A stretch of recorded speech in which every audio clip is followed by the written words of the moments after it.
तुमच्या केसांमध्ये मुळं आहेत नाहीयेत ते बघण्यासाठी मात्र तुम्हाला डॉक्टरकडेच जावं लागेल.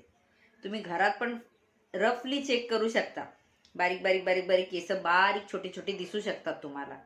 सो चान्सेस आहेत.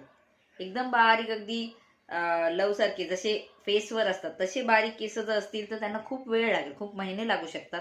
PRPच्या बऱ्याच सिटिंग लागू शकतात आणि मग ग्रोथ होईल. ज्यांचे केस थिन झालेत, फक्त आहेत केस, मुळं पण भरपूर आहेत, केस पण भरपूर आहेत, फक्त पातळ झालेत, मग त्यांना लवकर रिझल्ट दिसेल. पण कधी कधी आता ओव्हरटाईम आपण म्हणतो बघू, आज करू, उद्या करू, परवा करू, असं करत करत एक एक केसाचं मूळ डिस्ट्रॉय होत जातं.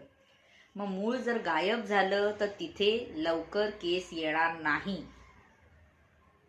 आणि तिथे मग तुम्हाला लिमिटेशन्स येतात. तुम्ही म्हणा PRP केल्या फरक नाहीये, गोळ्या घेतो फरक नाहीये, केसांना व्हॉल्यूम आलाय पण टक्कल जात नाहीये,